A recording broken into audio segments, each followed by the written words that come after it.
കൃഷ്ണായ വാസുദേവായ ഹരയേ പരമാത്മനി പ്രണതക്ലേശനാശായ ഗോവിന്ദായ നമോ നമഃ. രാമായ രാമഭദ്രായ രാമചന്ദ്രായ വേധസേ രഘുനാഥായ നാഥായ സീതായ പതയേ നമഃ. ശ്രീ സീതാലക്ഷ്മൺ ഭരതശത്രുഘ്ന ഹനുമൽ സമേത ശ്രീരാമചന്ദ്രസ്വാമിനേ നമഃ. യത്ര യത്ര രഘുനാഥകീർത്തനം തത്ര തത്ര കൃതമസ്തകാഞ്ജലിം ബാഷ്പവാരി പരിപൂർണലോചനം മാരുതിം നമത രാക്ഷസാന്തകം. ഈശ്വരായ, നമുക്ക് 46 ചെയ്യേണ്ടത്. അപ്പം എന്താണ്, അതായത് എല്ലാവരും കൂടി ഒരു ദിക്കിൽ ഇരിക്കണത് എന്നാണ് എല്ലാവരുടെയും ആഗ്രഹമെങ്കിൽ പോലും അതൊന്നും സാധ്യമല്ല. എല്ലാവരും അവനവൻ്റെ പ്രാരബ്ധകർമ്മങ്ങൾ അനുഭവിക്കാനായിട്ട് ഓരോ സ്ഥലത്തേക്കും ഓരോ അവസ്ഥയിലേക്കും നീങ്ങി പോകേണ്ടതായിട്ട് വരും അമ്മേ. അതുകൊണ്ട് ഇതൊന്നും സംഭാവ്യമല്ല. എനിക്കിപ്പോൾ തൽക്കാലം പോകണം എന്നുള്ളത് വലിയൊരു കാര്യമൊന്നുമല്ല. അപ്പോൾ ഞാൻ മടങ്ങി വരുന്ന ആ സന്തോഷം ആലോചിച്ചിരിക്കൂ. അപ്പോൾ ഈ കാലം വേഗം തീരും എന്നൊക്കെ പറഞ്ഞു അല്ലേ ശ്രീരാമൻ. ഇനി കുറച്ചും കൂടി ഒരു ഉദാഹരണമൊക്കെ പറയണ്ടേ. യഥാ പ്രവാഹ പതിതപ്ലവാനാം സരിതാം തഥാ ചതുർദശ സമാസംഖ്യ ക്ഷണാർത്ഥമിവ ജായതേ. നമ്മൾ പറയും, അതിങ്ങനെ സമാധാനിപ്പിക്കുകയാണ് അമ്മേ, പാവം. സരിതാം പ്രവാഹപതിതപ്ലവാനാം, അതായത് നദികളുടെ പ്രവാഹത്തിൽ പെട്ടിരിക്കുന്ന തോണികൾക്ക്, തോണി ഇങ്ങനെ ആ ഒഴുക്കിൻ്റെ കൂടെ ഇങ്ങനെ പോവുക വെച്ചാലേ യഥാ തഥ എപ്രകാരമോ, അതായത് ഒഴുക്കിനനുസരിച്ചിട്ട് പോയി ഒരു തോണി ഇങ്ങോട്ട് വിട്ടു വെച്ചോട്ടെ, അത് ആ ഒഴുക്ക് എങ്ങോട്ടാ വെച്ചാൽ അങ്ങോട്ട് പോവും. അതിന് വേറെ എഗെയിൻസ്റ്റായിട്ട് എതിരായിട്ട് തുഴയണമൊന്നുമില്ലെങ്കിൽ ചതുർദശ സമാഹ സംഖ്യ, ഈ 14 വർഷങ്ങൾ ഒക്കെ ക്ഷണാർത്ഥം ഇവ ജായതേ, ഒരു നിമിഷം പോലെ അമ്മയ്ക്ക് തോന്നുള്ളൂ. എന്താ പറയണമെന്നുണ്ടോ, നദിയുടെ പ്രവാഹത്തിൽ പെട്ട തോണി അല്ലെങ്കിൽ അങ്ങനത്തെ വേറെ എന്ത് സാധനങ്ങളാണെങ്കിലും, ഒരു മരക്കഷ്ണമാണെങ്കിൽ പോലും പ്രവാഹത്തിൻ്റെ വേഗത അനുസരിച്ച് അത് ഇപ്പോൾ വലിപ്പനുസരിച്ച്, ഇപ്പോൾ ആദ്യം കുറേ മരക്കഷ്ണങ്ങൾ ഒന്നിച്ചയച്ചു, അല്ലെങ്കിൽ 4 തോണി ഒന്നിച്ചങ്ങോട്ട് പുറപ്പെട്ടു, തുഴയണില്ല, പ്രവാഹത്തിനനുസരിച്ച് പോവാച്ചോട്ടെ. ചെറിയ തോണി ഭയങ്കര വേഗം ഇങ്ങോട്ട് മുമ്പിൽ പോവും, വലിയ തോണി കുറച്ച് പിന്നിലാവും, ഇടത്തരം വലിപ്പമുള്ളതാണെങ്കിൽ അതിന് നടുക്ക്, അങ്ങനെ ഓരോ ഭാഗത്തേക്ക് ആ ഒഴുക്കിനനുസരിച്ചിട്ടും അതിൻ്റെ വലിപ്പം അനുസരിച്ചിട്ടും തോണി ഓരോ ഭാഗത്തേക്ക് അങ്ങോട്ട് പോവും അല്ലേ, പോയിക്കൊണ്ടിരിക്കും. ഒന്നിനോടൊന്ന് ചേർന്ന് നിൽക്കാതെ അങ്ങോട്ട് പോവും. അതേപോലെ കർമ്മഗതിയാകുന്ന ഈ പ്രവാഹത്തിൽ അകപ്പെട്ടിരിക്കുന്ന ഈ നമ്മളൊക്കെ അതായത് മാതാവും പിതാവും ബന്ധുക്കളൊക്കെ ഒന്നോടൊന്ന് ചേർന്ന് നിൽക്കൊന്നും ചെയ്യാതെ ഓരോരുത്തരുടെ വിധി അനുസരിച്ചിട്ട് ആ കാലപ്രവാഹത്തെ അങ്ങോട്ട് കൊണ്ടുപോകും നമ്മളെ. എത്ര ശരിയല്ലേ. ഇപ്പം നമ്മളത് ആ ഒരു നല്ല, ഇപ്പോൾ ഒരു നല്ലൊരു ഒഴുക്കുള്ള ഒരു പുഴയാന്ന് വിചാരിച്ചോളൂ, അതിൽ പല തരത്തിലുള്ള തോണികളാണ് ഇറക്കിയാൽ ഓരോ തോണിയും ഓരോ ഭാഗത്തേക്ക് ആ ഒഴുക്കിൻ്റെ ഗതി അനുസരിച്ചിട്ട് എല്ലാ തോണിയും ഒരുമിച്ച് പോവുകയില്ല. അതേപോലെ തന്നെ കാലപ്രവാഹത്തിൽ അകപ്പെട്ടിരിക്കുന്ന നമ്മളൊക്കെ ആ കാലപ്രവാഹത്തിനനുസരിച്ചിട്ട് പല പല ദിശകളിൽ പല പല വേഗത്തിലും പല പല ദിക്കുകളിലേക്കും ഇങ്ങോട്ട് നമ്മൾ ചിന്നിച്ചെതറി പോവും. അതാണ് പറയണത്. ഭിന്നായിട്ടുള്ള ഗതികളെ നമ്മൾ ഈ തത്വത്തെ നല്ലോണം മനസ്സിലാക്കിയിട്ട് അമ്മ എൻ്റെ വരവും കാത്തിരിക്കൂ. ആ 14 വർഷമൊക്കെ ഒരു നിമിഷം പോലെ അമ്മയ്ക്ക് വേഗം തീർന്നു കിട്ടും, വേഗം പോവും. ആ 14 വർഷമൊക്കെ വേഗം പോവും അമ്മേ. ആ യാഥാർത്ഥ്യം മനസ്സിലാക്കൂ പറയണേ. ഞാനൊരു പ്രവാഹത്തെപ്പെട്ട് കുറച്ച് വേഗത്തിലേക്ക് അങ്ങോട്ട് പോയി ഇനി തിരിച്ചു വരുന്നെന്നുള്ളത് എത്ര വലിയ കാര്യമാണ്. സാധാരണ അങ്ങനെ പോയി കഴിഞ്ഞാൽ ഒരിക്കലും തിരിച്ചു വരും കൂടിയില്ല. ഇതിപ്പോൾ ഞാൻ 14 കൊല്ലം ഇങ്ങനെ തിരിച്ചു വരുമല്ലോ. അതാലോചിച്ചിട്ട് ഇതൊക്കെ കർമ്മഗതിക്ക് അനുസരിച്ചിട്ടുള്ള നമ്മുടെ യാത്രകളാണെന്ന് മനസ്സിലാക്കിയിട്ടിരുന്നാൽ വേഗം 14 വർഷം കഴിയും അമ്മയെന്ന് പറയണം. യഥാ പ്രവാഹ പതിതപ്ലവാനാം സരിതാം തഥാ ചതുർദശ സമാസംഖ്യ ക്ഷണാർത്ഥമിവ ജായതേ. ഈ 47 അനുമന്യസ്വ മാം അംബ ദുഃഖം സന്ധ്യഞ്ച ദൂരത ഏവം ചേത് സുഖസംവാസോ ഭവിഷ്യതി വനേ മമ. എന്താണ് പറഞ്ഞറിയോ അമ്മേ, അമ്പ അല്ലയോ അമ്മേ, ദുഃഖ ദുഃഖം ദൂരത സന്ധ്യഞ്ച്യ, ദുഃഖത്തിനെ അകലയ്ക്ക് കളഞ്ഞിട്ട്, ദുഃഖത്തിനെ ത്യജിച്ചിട്ട്, ഓം മാം അനുമന്യസ്വ, എന്നെ പോവാൻ അനുവദിച്ചാലും. അമ്മയുടെ ദുഃഖത്തിനെയൊക്കെ അമ്മ ത്യജിക്കൂ, ദുഃഖത്തിനെ ത്യജിച്ചിട്ട് എന്നെ അനുഗ്രഹിച്ചയക്കൂ.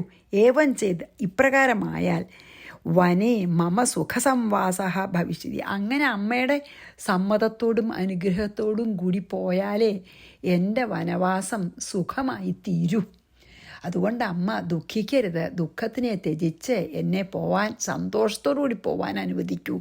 വിധി വിഹിതമാണെന്ന് വിചാരിച്ചിട്ട് അങ്ങനെ അമ്മയുടെ അനുഗ്രഹത്തോടും അനുവാദത്തോടും അമ്മ സന്തോഷമായിട്ട് എന്നെ കാട്ടിലേക്ക് അയച്ചാലേ എൻ്റെ വനവാസം സുഖമായി തീരുകയുള്ളൂ. പാവം അങ്ങനെ പറഞ്ഞു. ഇത്യുക്ത്വാ ദണ്ഡവൻ മാതു പാദയോരപതച്ചിരം ഉത്ഥാപ്യാംഗേ സമാവേശ്യ ആശീഭിരഭിനന്ദയത്.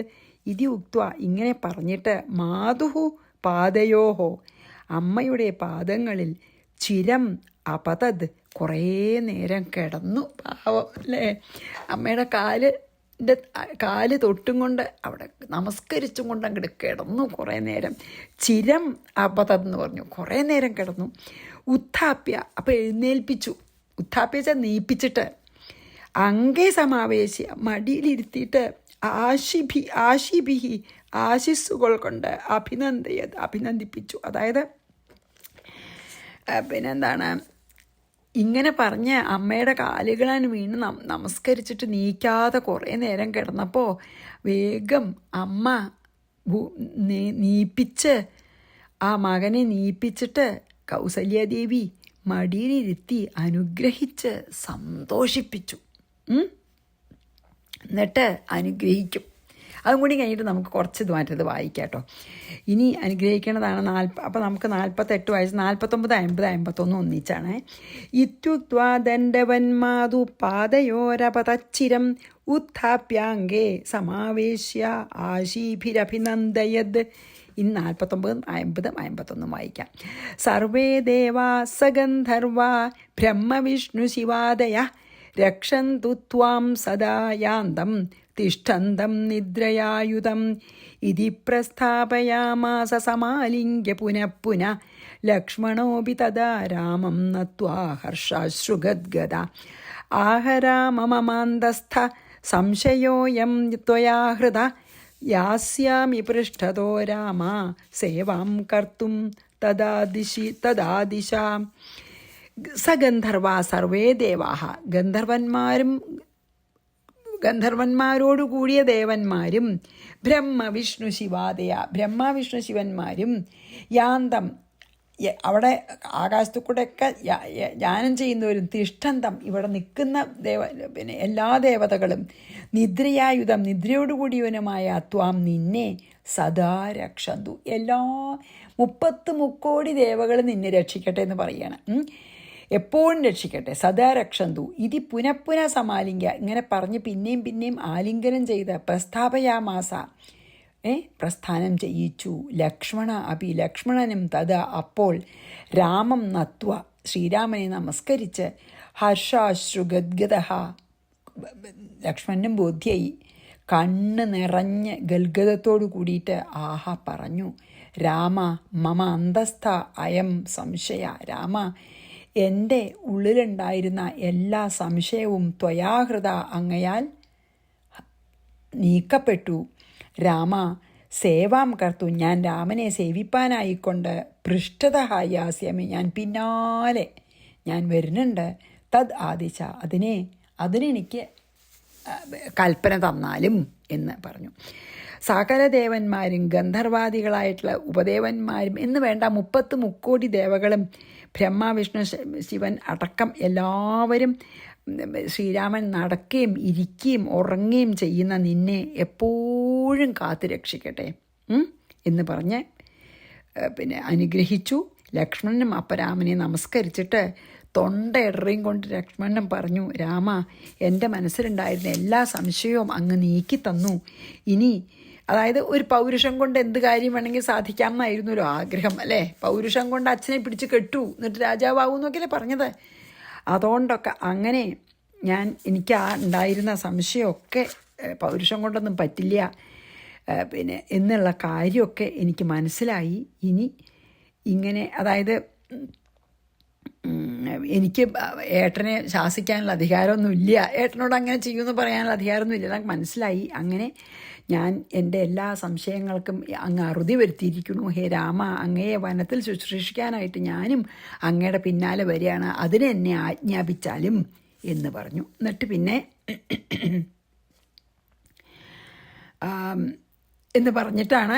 അപ്പം നമുക്ക് ഇത്രയും ഒരു ശ്ലോകം കൂടി നിർത്തിയിട്ട് അതെ ലക്ഷ്മണൻ ഒന്നും കൂടി ഉണ്ടാകും കിട്ടിയിട്ട് നമുക്ക് മറ്റത് വായിക്കാം കേട്ടോ. അനുഗൃഹീഷ്വമാം അതാ 49, 50, 51 കൂടി വായിക്കാം. സർവേ ദേവാസഗന്ധർവ ബ്രഹ്മവിഷ്ണു ശിവാദയ രക്ഷന്തു ത്വാം സദാ. രാത്രി ഉറക്കത്തിലും പകലും ഒക്കെ രക്ഷിക്കട്ടെ എല്ലാ ദേവന്മാരും. യാന്തം തിഷ്ടന്തം നിദ്രയായുധം. അതാണ് ഉറങ്ങുമ്പോഴും നിൽക്കുമ്പോഴും ഇരിക്കുമ്പോഴും അതാണ് ഇതിൽ വരുന്നുണ്ട് കേട്ടോ. നമുക്ക് നല്ല രസമുണ്ട് അത് ഞാൻ വായിക്കാം. ഇതി പ്രസ്ഥാപയാമാസ സമാലിംഗ്യ പുനഃ ലക്ഷ്മണോപി തഥാ രാമം നത്വാ ഹർഷാശ്രുഗദ്ഗദ ആഹരാമ മമാന്തസ്ഥ സംശയോയം ത്വയാ ഹൃദാ യാസ്യാമി പൃഷ്ഠതോ രാമസേവാം കർത്തും തഥാ ദിശ. ഞാൻ കൂടെ വരാൻ ആജ്ഞാപിക്കൂ എന്ന് പറയാം.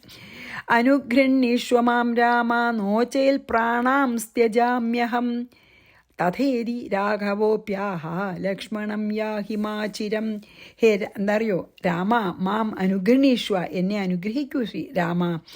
നോചേൽ അഹം പ്രാണാൻ ത്യജാമി, അല്ലെങ്കിൽ ഞാൻ എൻ്റെ പ്രാണനെ തന്നെ ത്യജിക്കും. അതായത് എന്നെ കൂടെ വരാൻ സമ്മതിച്ചില്ലെങ്കിൽ, ഞാൻ ആ ഒരു അനുഗ്രഹം എനിക്ക് തന്നില്ലെങ്കിൽ, അതായത് ശ്രീരാമനെ ശുശ്രൂഷിക്കാൻ കൂടെ വന്നോളൂ എന്ന് എന്നോട് പറഞ്ഞില്ലെങ്കിൽ, ആ കൂടെ ശുശ്രൂഷിക്കാനുള്ള അനുഗ്രഹം എനിക്ക് തന്നില്ലെങ്കിൽ ഞാൻ എൻ്റെ പ്രാണനെ കളയും.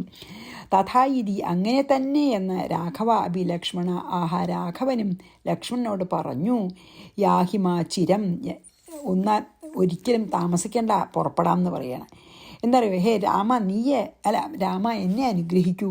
അങ്ങനെ എന്നെ കൂടെ വരാൻ അനുവദിച്ചില്ലെങ്കിൽ ഞാൻ എൻ്റെ ജീവൻ തന്നെ കളയും. അങ്ങനെ ആകട്ടെ, വന്നോളൂ എന്ന് പറഞ്ഞു. അപ്പോൾ ശ്രീരാമനെ കാലതാമസം വരുത്തരുതെന്ന് മാത്രം, എന്നാൽ നീയും വന്നോളൂ എന്ന് പറഞ്ഞ് രാമൻ ലക്ഷ്മണനോട് പറയണതാണ് ഇനി 53. പക്ഷെ അതിനിടയ്ക്ക് നമുക്ക് മറ്റേ ഇതിൽ എങ്ങനെയാണ് ആരാണ് എത്ര ഭംഗിയായിട്ടാണ് എഴുത്തച്ഛൻ ഈ ഭാഗം പറഞ്ഞിരിക്കണമെന്ന് നമുക്ക് നോക്കാം. ലക്ഷ്മണനെ സമാധാനിപ്പിക്കണതേ അങ്ങനെയാണല്ലോ തുടങ്ങിയത് ലക്ഷ്മണോപദേശം. അപ്പം നമുക്ക് അത് നോക്കി നോക്കാം. അത് കുറച്ച് വായിച്ചിട്ട് ഇത് ഈ പറഞ്ഞ തത്വങ്ങളൊക്കെ ഒന്ന് ഓർമ്മിക്കൂ കേട്ടോ. അപ്പോൾ ഇത് വായിക്കുമ്പോൾ ഇപ്പം നമ്മൾ പറഞ്ഞല്ലോ ലക്ഷ്മണോപദേശത്തിൽ, അതൊക്കെ നമുക്കൊന്നുകൂടി കേട്ടിട്ട് നമുക്ക് ഓർമ്മിക്കാം. വളരെ നല്ല മലയാളം, ബ്യൂട്ടിഫുള്ളി റിട്ടൺ ആണ്. അത് നമുക്ക് വായിക്കാം കേട്ടോ. ലക്ഷ്മണനെ ഉപദേശം. വത്സ സൗമിത്രേ കുമാര നീ കേൾക്കണം, മത്സരാദ്യം വെടിഞ്ഞെന്നുടെ വാക്കുകൾ, നിന്നുടെ തത്വമറിഞ്ഞിരിക്കുന്നിതു മുന്നമേ ഞാനെടോ നിന്നുള്ളിലെപ്പോഴും. എന്നെക്കുറിച്ചുള്ള വാത്സല്യപൂരവും നിന്നോളമില്ല മറ്റാർക്കുമെന്നുള്ളതും, നിന്നാൽ അസാധ്യമായില്ലൊരു കർമ്മവും നിർണയമെങ്കിലും ഒന്നിതു കേൾക്ക നീ. നിനക്ക് നല്ല കഴിവൊക്കെ ഉണ്ടെന്ന് എനിക്കറിയാം. ലക്ഷ്മണനോട് പറയല്ലേ ദൃശ്യം, എന്നിട്ടാണ് പിന്നെ ആ നല്ല വേദാന്തം. ദൃശ്യമായുള്ളൊരു രാജ്യദേഹാദിയും വിശ്വവും നിശേഷ ധാന്യധനാദിയും, സത്യമെന്നാകിലോ തൽപ്രയാസം തവ യുക്തമതല്ലായികിലെന്തതീനാൽ ഫലം. ഭോഗങ്ങളെല്ലാം ക്ഷണപ്രഭാചഞ്ചലം, വേഗേന നഷ്ടമായുസ്സുമോർക്ക നീ.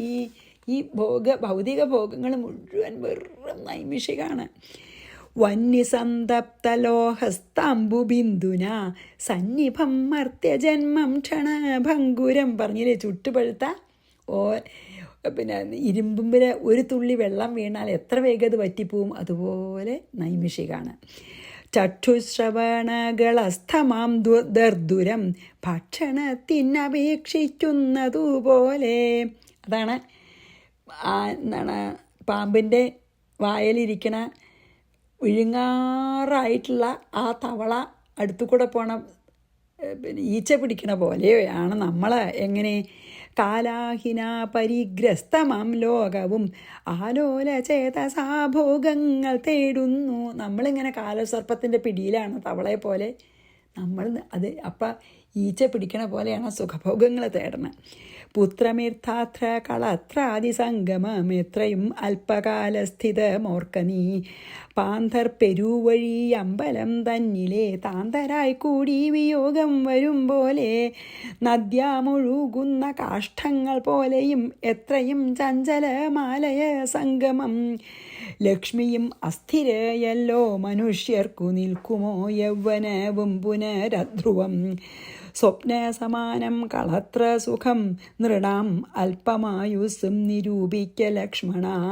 രാഗാതിസങ്കുലമായുള്ള സംസാരമാകെ നിരൂപിക്കൽ സ്വപ്നതുല്യം സഖേ. ഓർക്ക ഗന്ധർവ നഗര സമാമതിൽ മൂർഖന്മാർ നിത്യമനുക്രമിച്ചിടുന്നു. ആദിത്യദേവനുദിച്ചിതു വേഗേന യാദപ്പതിയിൽ മറഞ്ഞിതു സത്വരം. നിദ്രയും വന്നിതു ഉദയശൈലോപരി വിദ്രുതം വന്നിതു പിന്നെയും ഭാസ്കരൻ. ഇത്തം അതിഭ്രമമുള്ളോരു ജന്തുക്കൾ ചിത്തെ വിചാരിപ്പതില്ല കാലാന്തരം. ആയുസ്സു പോകുന്നതേതുമറിയില്ല മായാസമുദ്രത്തിൽ മുങ്ങിക്കിടക്കയാൽ.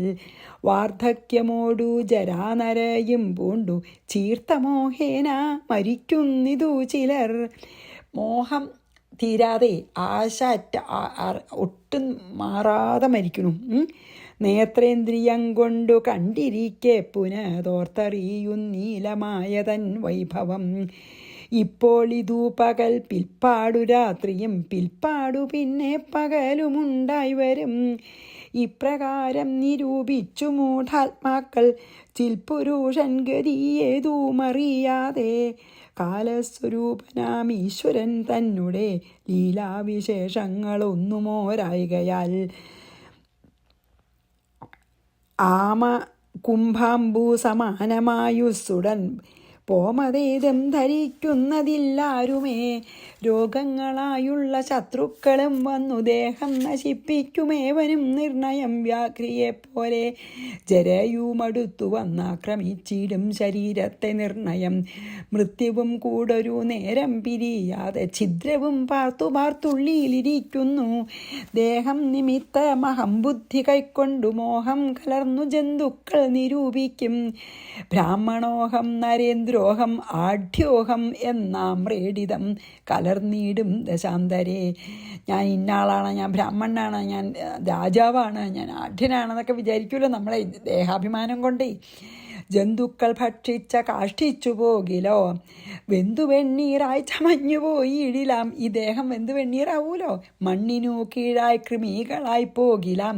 നന്നല്ല ദേഹം നിമിത്തം മഹാമോഹം.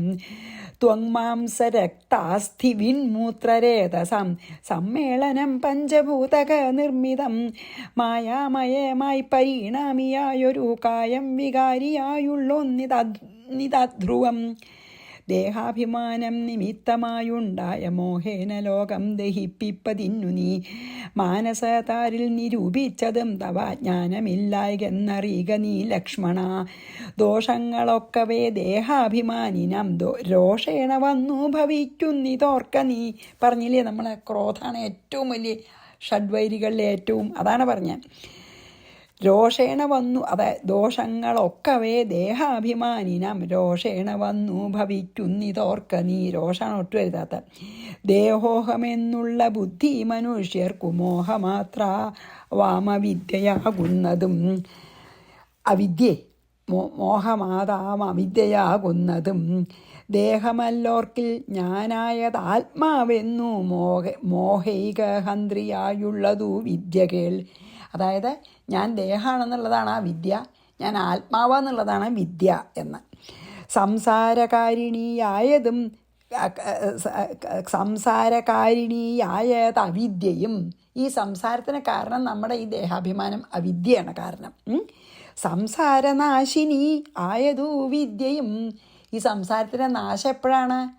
വിദ്യ, അതായത് ജ്ഞാനോദിച്ചാൽ. ആകയാൽ മോക്ഷാർത്ഥിയാകിൽ വിദ്യാഭ്യാസം ഏകാന്ത ചേതസാ ചെയ്യുക വേണ്ടുന്നതും. അപ്പം നമ്മൾ വിദ്യ കിട്ടാൻ വേണ്ടി അഭ്യസിക്കണം. ഏത്? ജ്ഞാനം, അതായത് ഞാൻ ആത്മാവാണെന്നുള്ള ജ്ഞാനം കിട്ടാനായിട്ട് അഭ്യാസം വേണം. തത്ര കാമക്രോധ ലോഭമോഹാദികൾ ശത്രുക്കളാകുന്നതെന്നുമറിയുക നീ. മുക്തിക്കു വിഘ്നം വരുത്തുവാൻ എത്രയും ശക്തിയുള്ളോന്നതിൽ ക്രോധം അറിയിക്കടോ. ഏറ്റവും വർജിക്കേണ്ടത് ക്രോധാണ്. മാതാ പിതൃ ഭാത് മിത്ര സഖികളെ ക്രോധം നിമിത്തം ഹനിക്കുന്നിതൂപ്പുമാൻ. ക്രോധമൂലം മനസ്താപമുണ്ടായി വരും, ക്രോധമൂലം നൃണം സംസാരബന്ധനം. ക്രോധമല്ലോ നിജധർമ്മക്ഷയകരം, ക്രോധം പരിത്യജിക്കണം ബുധജനം. ക്രോധമല്ലോ യമനായതു നിർണയം, വൈതരണ്യാഖ്യയാകുന്നതു തൃഷ്ണയും. നമ്മൾ പറഞ്ഞില്ലേ ഗ്രീഡേ, തൃഷ്ണയാണ് വൈതരണി നദി കടക്കാൻ പ്രയാസമാണ്, എത്ര കിട്ടിയാലും പോരാ. സന്തോഷമാകുന്നതു നന്ദനം വനം, സന്തതം ശാന്തിയെ കാമസുരഭികൾ. സന്തോഷമാണ് നന്ദനവനം, സമാധാനം അല്ലെങ്കിൽ ശാന്തിയാണ് ഏത്? കാമധേനു. ചിന്തിച്ചു ശാന്തിയെ തന്നെ ഭജിക്ക നീ, സന്താപമെന്നാലൊരു ജാതിയും വരാദേഹേന്ദ്രിയ പ്രാണബുദ്ധ്യാദികൾക്കെല്ലാം ആഹന്തമേലെ വസിപ്പതാത്മാവു കേൾ.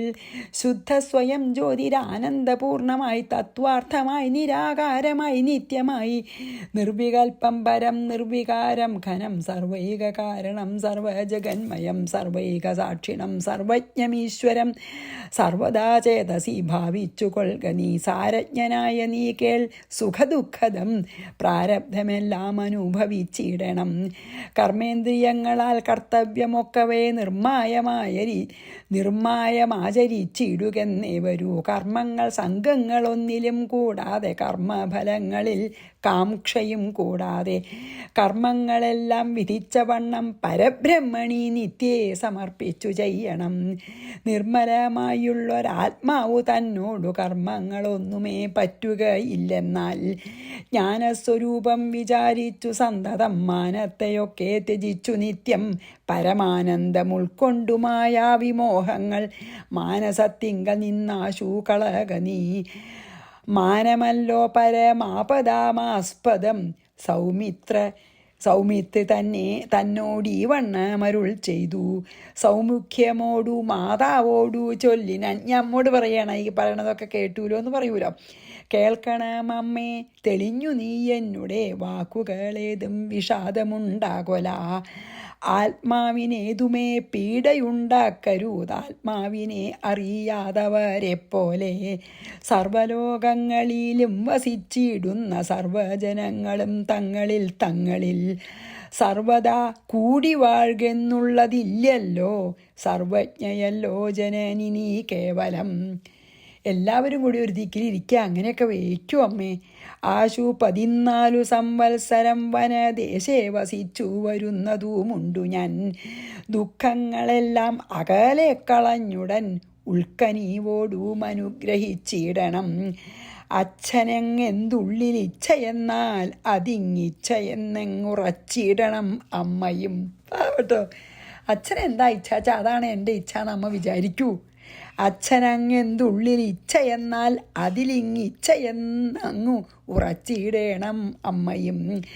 ഭർത്തൃകർമാനുകരണമത്രേ പാതിവ്രത്യനിഷ്ഠ വധൂനാമെന്നു നിർണയം. മാതാവു മോദാൽ അനുവദിച്ചിടുകിൽ ഏതുമേ ദുഃഖമെനിക്കില്ല കേവലം. എന്നെ അനുഗ്രഹിച്ചയക്കുക, ദുഃഖിക്കാതെ. കാനനവാസം സുഖമായി വരും തവ മാനസേ ഖേദം കുറച്ചു വാണിടുകിൽ എന്നു പറഞ്ഞു നമസ്കരിച്ചിടിനാൻ. പിന്നെയും മാതൃപാദാന്തികെ പ്രീതി കൈക്കൊണ്ടെടുത്തു ഉത്സംഗസീംനി ചേർത്താദരാൽ മൂർധ്നി ബാഷ്പാഭിഷേകം ചെയ്തു. ചൊല്ലിനാളാശീർവചനങ്ങളാശു കൗസല്യയും ദേവകളോട് ഇരന്നീടിനാൻ. അതായത് ദേവകന്മാരുടെ ഇരക്കാണ് അർത്ഥം. കൗസല്യ, അതാണ് വളരെ ഫേമസ് ആയിട്ടുള്ള, നമ്മൾ എപ്പോഴും നമ്മുടെ കുട്ടികൾക്കും ചൊല്ലാവുന്ന ആ മന്ത്രം എന്താ അറിയോ?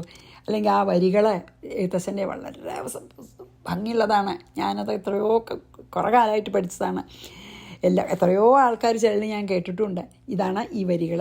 സൃഷ്ടികർത്താവേ വിരിഞ്ച പത്മാസന പുഷ്ടദയാബ്ധേ പുരുഷോത്തമ ഹരേ മൃത്യുഞ്ജയ മഹാദേവ ഗൗരീപദേ വൃത്രാരി മുമ്പായ ദിക്പാലകന്മാരെ ദുർഗേ ഭഗവതി ദുഃഖവിനാശിനി സർഗസ്ഥിതിലയകാരിണി ചണ്ഡികേ.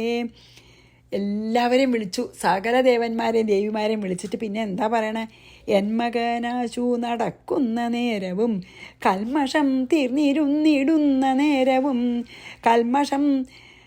തന്മതി കെട്ടുറങ്ങിയിടുന്ന നേരവും സമ്മോദമാർന്നു രക്ഷിച്ചിടുവിൻ നിങ്ങൾ. എല്ലാ സമയത്തും രക്ഷിക്കുമെന്ന് പറയുന്നതിന് പകരം എന്താ പറഞ്ഞേ? എന്മകനാശു നടക്കുന്ന നേരവും കൽമഷം തീർന്നിരുന്നിടുന്ന നേരവും തന്മതി കെട്ടുറങ്ങിയിടുന്ന നേരവും സമ്മോദമാർന്നു രക്ഷിച്ചിടുവിൻ നിങ്ങൾ. ഇത്തമർത്ഥിച്ചു തൻ പുത്രനാം രാമനെ ബദ്ധബാഷ്പങ്കാടഗാഠം പുണർന്നുടൻ 7 സംവത്സരം കാനനെ വസിച്ചാദരാൽ വരീകെന്നനുവദിച്ചിടിനാൾ. തൽക്ഷണേ രാഘവം നത്വാ സഗദ്ഗതം ലക്ഷ്മണൻ താനും പറഞ്ഞാനാകുലം. എന്നുള്ളിലുണ്ടായിരുന്നൊരു സംശയം നിന്നരുളപ്പാടു കേട്ടു തീർന്നു തുലോം. ത്വൽപാദസേവാർത്ഥമായി ഇന്ന് അടിയനും ഇപ്പോൾ വഴി എവിടെ കൊൾവനെന്നുമേ മോദാൽ അതിനായി അനുവദിച്ചിടണം സീതാപതേ രാമചന്ദ്രാദയാനിധേ. പ്രാണങ്ങളെ കളഞ്ഞിടുവൻ അല്ലായെങ്കിൽ ഏണാംഗതുല്യവദന രഘുപതേ. എങ്കിൽ നീ പോന്നുകൊണ്ടാലും എന്നാദരാൽ പങ്കജലോചനൻ താനും അരുൾ ചെയ്തു. വൈദേഹി തന്നോടു യാത്ര ചൊല്ലിയിടുവാൻ മോദേന സീതാഗ്രഹം പുക്കരുളിനാൻ. അതുവരെ ഇപ്പം നമ്മൾ അതുവരെ ആയിട്ടുള്ളൂല്ലോ. അപ്പോൾ അങ്ങനെ ലക്ഷ്മണനെ നമസ്കരിച്ച് ശരി പോന്നോളൂ എന്ന് പറഞ്ഞു എന്ന് വരെ നമ്മൾ ചെയ്തു അല്ലേ. അപ്പോൾ അതുവരെ ഞാനിപ്പോൾ ഇത് വായിച്ചു. അപ്പോൾ നമ്മൾ നിർത്താം, കാരണം സമയമായി. പക്ഷെ എന്തൊരു ഇത്ര നന്നായിട്ട് ഇത്ര വലിയ തത്വങ്ങൾ നല്ലതായിട്ട് പറഞ്ഞു അല്ലേ. നമുക്ക് ശരിക്കും ഭാഗ്യമുണ്ടത് വായിക്കാനായിട്ട്. അപ്പം ഞാൻ ഇവിടെ നിർത്താം.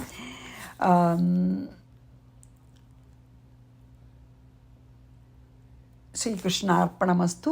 സർവത്ര ഗോവിന്ദനാമ സങ്കീർത്തനം. ഗോവിന്ദ ഗോവിന്ദ. ഗുരുവായൂരപ്പ ശരണം. ശ്രീ സീതാലക്ഷ്മണ ഭരത ശത്രുഘ്ന ഹനുമൽ സമേത ശ്രീരാമചന്ദ്രസ്വാമിനേ നമഃ.